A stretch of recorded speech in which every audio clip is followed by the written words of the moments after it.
Hey folks, good day today. Today I'm throwing some utensil crocks, so I figured let's take a little video and you guys can all follow along if you'd like. So I'm starting out with 7 pounds of clay. This is white stoneware from my local clay supply, Payola Clay Company, here in Wisconsin. So I've got a bat down because these are a little tricky to get down afterwards. My bats are made out of a wood composite material, so that's why I'm adding some water right now. If you're throwing on the wheel head or using a plastic bat, don't add water first because your piece won't stick well. So you just set it on there. You don't have to be too aggressive, but make sure it's on there. So this is 7 pounds of clay. If this seems like a lot of clay to you, it's a fair amount of clay. So if I'm throwing with a piece of clay that's a little bit bigger, sometimes I'll just kind of give it a little tap like this to kind of get it close to centered before I actually start centering it. So my first movement, I need to make sure that I've got the seal down here so I can get it centered. And I usually just do that with my pinky dragging. See my pinky down here, and then I'm pushing down with my left hand and letting my left hand come down to the side like that. So that's kind of step one. Then I'm grabbing the back of the clay with my right hand and pushing in with my left hand to cone up the clay. And then to cone down, I'm pushing with my right hand in laterally, and then the meaty part of my left hand's pushing down, just off to one side of perfectly centered. And I get down, and then I let my left hand come down the side and my right hand come down the side of the piece, or the hump, and that's almost centered. I'm gonna do that one more time.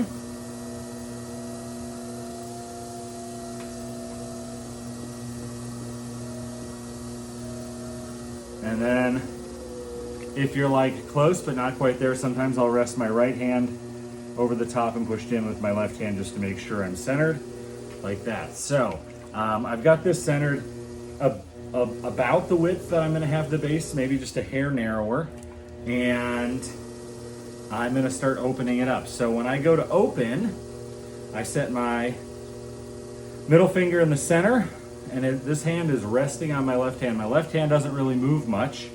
My left thumb is gonna help me keep my clay centered by setting the rim as I push in. And I'm gonna go all the way down to the bottom. And once I have it open deep enough, you'll notice how I'm using my whole hand to do this. I'm letting it open in a nice wide well. And the left hand's help keeping it centered by setting the rim the whole time. If I've got a lot of slip and goop on my hands, I'm just gonna scrape that off as I go. So now I'm ready to set the floor of the piece, making sure I've got plenty of water. I'm gonna keep my hand basically in the same position. On smaller pieces, I'll do these 2 steps all in one go, but I need to make sure I have enough water. So I'm keeping my middle finger parallel with the wheel head, and then just slowly pulling out. My left hand's applying a little pressure in to keep things centered. There we go. And then I will clean up the inside with a slightly damp sponge. There's not much water in there. I just want to make sure I don't have any extra water and that I've got a nice, smooth, open area. So now I'm ready to pull up the walls. So on these larger pieces, I like using my knuckle. So I'm using my knuckle just like that on the outside. My left hand's resting on the rim with my middle finger on the inside corner of the piece. I'm pushing in pretty aggressively so I can make sure I can get that clay. There's a nice lip here for me to pull up on. And I'm mostly trying to make sure that I'm making this narrower at the top. I'm not worried so much about trying to get a lot of height, but I'm mostly pushing in and up. And then I'll come back and I'll make sure my rim is level and set. So I'm just leaving my left hand resting there basically, and that's what's doing the job. Okay, so after every pull, you want to make sure you're setting your rim. Get a little more water on the outside of the pot. I'm not adding, you'll notice, I'm not adding any to the inside of the pot. There's some in there already. I try not to add any water to the pot once I have it opened up. on the inside because it makes a big lake in there. So I'm going to push in again with my knuckle. So my hands are like this. And I'm pulling those up in unison.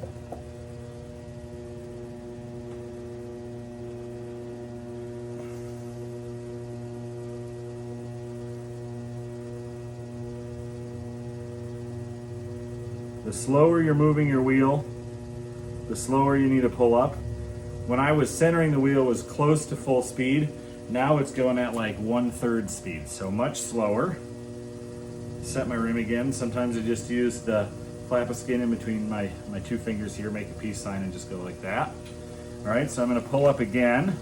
Again, I'm adding a little bit of water to the outside of the piece only. The residual water left on my left hand is plenty for the inside. And right now, so my middle finger is on the inside corner of the pot, and then I can't reach around with my thumb to connect my fingers, but they do need to move up in unison. I'm pushing in pretty aggressively with my pinky until I've got the right thickness, and then I'm lifting that clay up, slow and steady.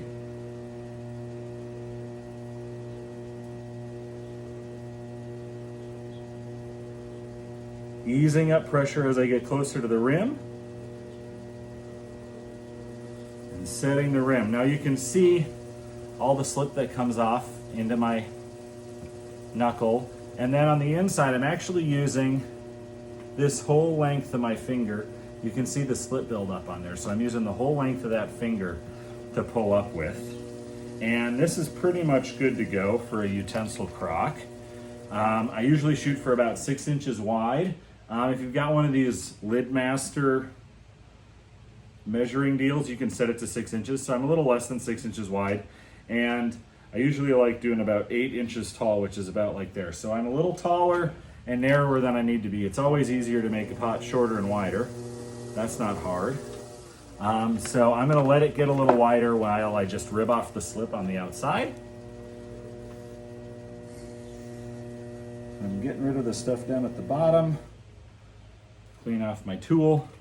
If you've got an extra skirt of clay on the outside, you can always trim that off wet. You just don't want a bowl shape on the inside of these cylinders, because that you can't get rid of very easily. I mean, you can trim the piece, but that is not ideal. So right now all I'm doing is I'm pushing the clay out into the rib to get rid of some of the slip that's built up, and that makes it easier for me to add texture to the piece.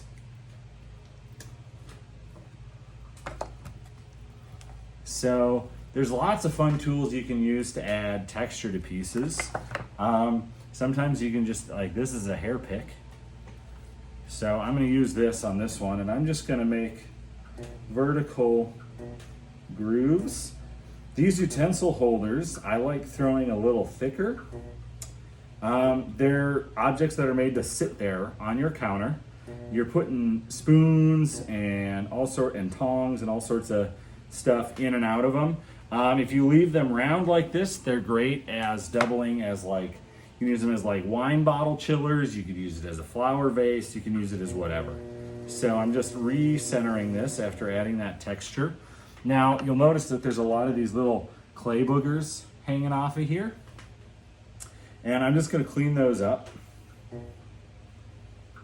by gently rubbing a sponge vertically over them. This is pushing them back into the clay a little bit. If you want to leave a sharper line quality on there, you could gently scrape them off at like hard leather hard or bone dry. Next, I'm just gonna undercut the bottom a little bit so I don't have to trim that later.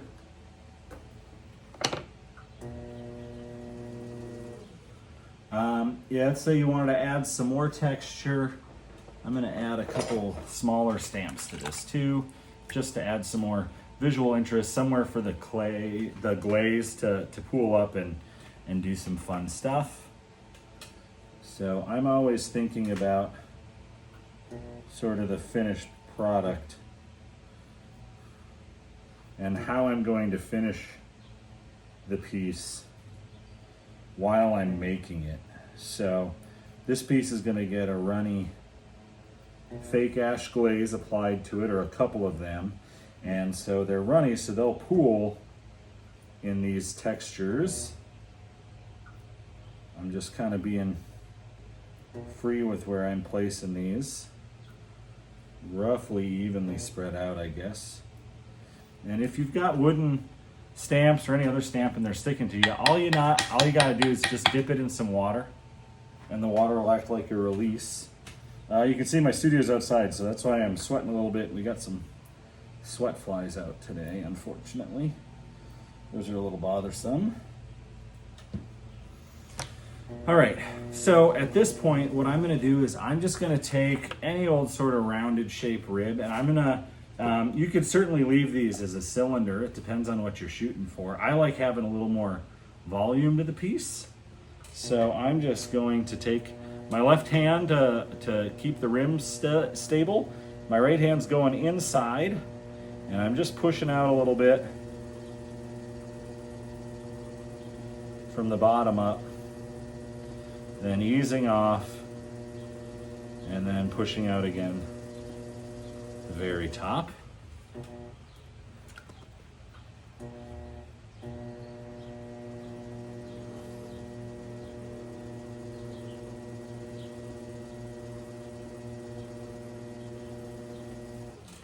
There we go. I just like these having a little bit of shape and volume to them. If you want to take some more off the bottom now, you certainly can. I will, once these come off the bats, I'll come by, I'll set them on the wheel, and I'll just do one or two quick little rotations to bevel out the bottom and make the bottom look really clean and finished. I'll also sometimes add some handle lugs, but that's how I throw a utensil crock. You can add any sort of embellishments however you'd like. And I didn't like the curve on that exactly, so I'm just pushing it out a little farther.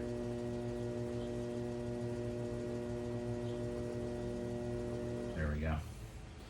All right, so I will pre-cut this off. There we go. And then I can take my bat off the wheel and throw the last one I have. So I'm gonna throw one more here. Different angle this time around. All right, on this one, you're getting a nice over-the-shoulder angle from me. So you're on my right side. Again, if you've got a plastic bat, don't add water to it. These are wooden bats, so that's why I'm adding the water to it. Get my white clay down there. If you're wondering why my slip's kind of pink, I also threw with a high iron stoneware, and that's kind of pinkish in color, and I'm not worried about them cross-contaminating each other. So first I want to get rid of this air pocket down here, and so I'm pushing down from the top, and I'm digging in with my right pinky. So once I've gotten that sort of sealed up, I'm pushing in with my left hand and towards myself with my right hand, going up, and then pushing back down to start to center this.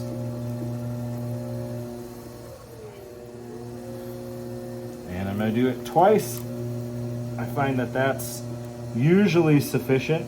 This is a lot easier with softer clay. If you've got harder clay, there's some other methods you can use to center it, but this is pretty much what I do for these and this size clay. If you want to have a flatter top to it, you can just push down with your right hand like that. When I go to open the clay, my left hand is pretty much going to just sit here.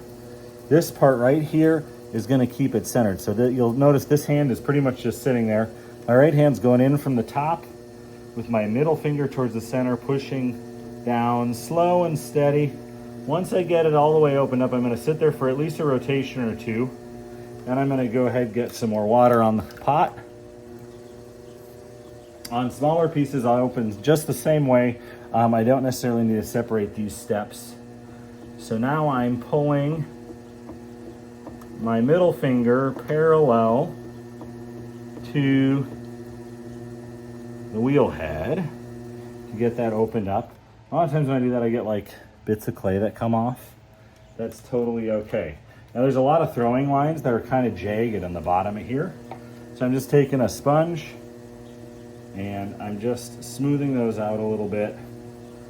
A lot of people use the word compressing the bottom. Since clay is technically more like a liquid than it is a solid, liquids aren't compressible. So it's kind of a misnomer, but basically what you're doing is you're help homogenize the clay and making sure there's not extra slip and liquid in the bottom so that you don't get S-cracks. So now I'm ready to raise this up. I'm using my knuckle on the outside, pushing in. And this first one, I'm not worried about height so much as I am about getting it kind of volcano pyramid shape. So I'm pushing in pretty aggressively towards the center as it goes up. I'm applying very little pressure with my left hand. My left hand is mostly just sitting here like this, keeping the top set so I'm staying centered and not getting high and low spots in my clay. And I'm gonna go ahead and add some slip and water to the outside, not the inside. And I'm gonna go ahead and do my second pull, pushing in pretty aggressively with my right hand, and then lifting that clay up. I've got a little bit of a wobble in there, but I'm just gonna power through. Easing the pressure as I get closer to the top. The last one was a little taller and narrower than I was hoping for. So I'm gonna let this one stay a little bit wider. And so I'm pretty even thickness from about here up right now. There's a little extra clay down in here. And this is nice and thick how I like it for these utensil crocks. So I'm gonna push in on the bottom, get that scent, and pull up. And I'm easing up on my pressure now and just following through to the top. And now I'm ready to, notice how I'm setting the rim after every pull. I'm gonna get rid of some of the extra slip on the outside of here.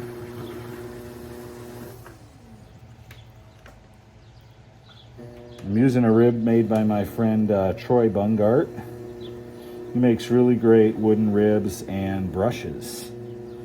So I'm just going up with my rib. This is a nice long rib, which is really great for these vessels, all the way up to the top. Mostly just getting rid of a lot of the slip on the outside because that's not gonna be helpful when I go to put some texture in this piece. So this next one, we're gonna do a little different texture. We're gonna do a little basket weave. I think will be fun. So I've got this roulette from MKM Tools, and I'm getting slip and water on it. I'm gonna shake it off a little bit, but the water's basically making sure that it doesn't stick to the clay. And you can go around a piece like this, but you can also go from the bottom up to the top, and I'm just supporting with my fingers. And you'll notice that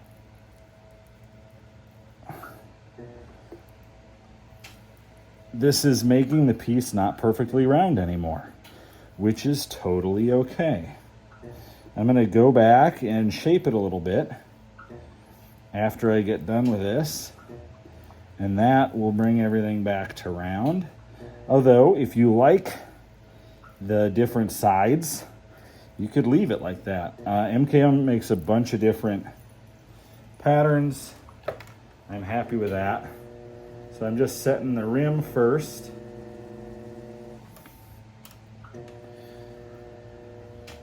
And I'm gonna get rid of some of the extra clay right down in the bottom corner. Just give it a nice little undercut. It'll come off the bat a lot easier this way too. It creates a nice little shadow line under there.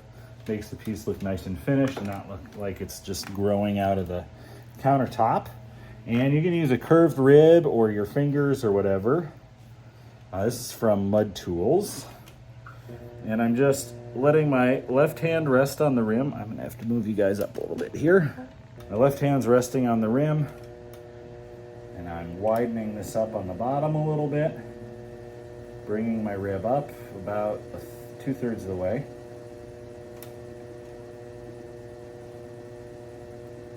I'm just making a nice curve there, and then I'll push out the top a little bit as well. I just like having a little bit of change in volume with these. Clean up my rim, and I'm good as done. So I'll take and get rid of this extra clay down here. This is mostly just caked onto the wheel or the bat. And then I can pop my bat off, and I will add some embellishment handles to this tomorrow or tonight, depending on how quick it dries. It's humid summer, so things kind of dry weird because it's humid, but it's really hot out at the same time.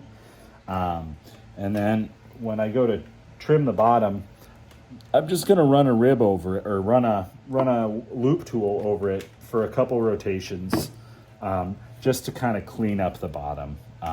You don't even have to use lugs to attach it to the wheel head. I'll show trimming and that sort of stuff in a different video. But until next time, thanks for tuning in. Cheers.